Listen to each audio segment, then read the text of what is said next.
Today, we're talking about Catholic possessions. Here's a clip from 2003, The Exorcist. Let's talk about it.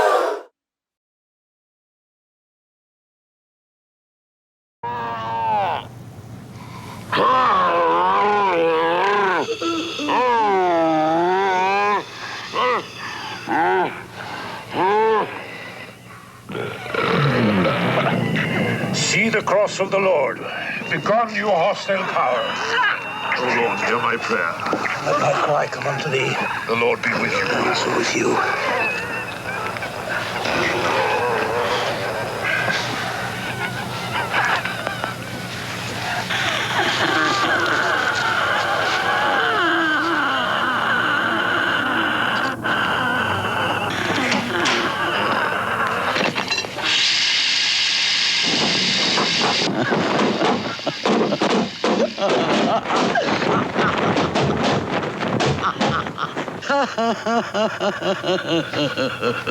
Father.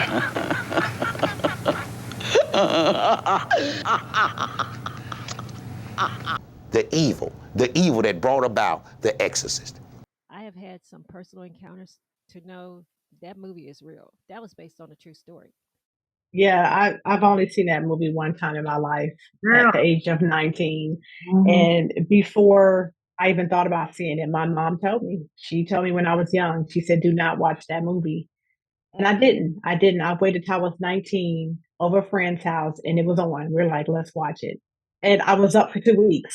Mhm. I was up for 2 weeks, light on. The fear, I had so much fear that came into me just watching that movie. I'll never watch it again. It did something. Right, yeah, exactly. And just like I said, from growing up and the way I grew up and understanding what evil and good is Yes. and stuff like that, I knew exactly what that was. Before I bring up the father, why do you think so many people who are possessed are Catholics? Ooh, from my experience, people that could be possessed is it could be something that they allow to enter into their life, or the company they keep, or the things that they may dabble in. Like witchcraft of some sort, any kind. Any form of witchcraft, small or large. I think that is a keen opening to moving towards some form of possession, being possessed in some way, if you will.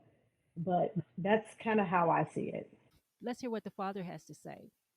He's an ordained priest. He's of the order of Saint Benedict. He's here with us tonight, and with his input, I'm sure we're going to get a clearer picture on how it relates to us today in America in the year of 2003. And we're very proud to have him with us tonight. His name is Father Anthony Pasquaretta. Father Pasquaretta. Hi. Good afternoon. Nice to be Good here evening. tonight. Glad to have you here. Thank you. Good to have you aboard.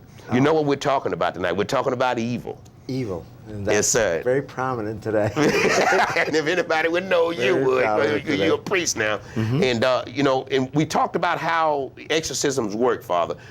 What is your familiarity with them? What is an exorcism? An exorcist or an exorcism? An exorcism. They do an exorcism. They want to evaluate that. Now, you were not possessed, but you speak about demonic encounters. Yeah. So I was in a relationship with a guy, and I was Because I was thinking maybe it was a demonic thing came across you because you was Right. messing with this married man. right. Yeah.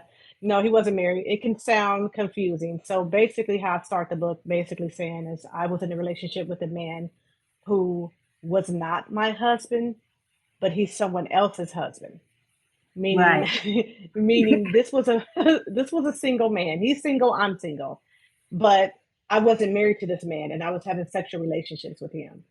Yeah, sexual relations with somebody Yes, else's husband. and somebody else's husband. Yeah, referring back to my book, when I first met this individual, and we got to know each other, there was a conversation we had one time where he was like, I have a spirit of lust on me, and Mm. me being in church, knowing about it, I asked him to elaborate more, but I still overlooked it, and that was conniving. If he was being truthful with me and telling me about a spirit that lived in him, and when spirits are in individuals and you do well with them, in a sexual Right. way, those spirits can hop on you.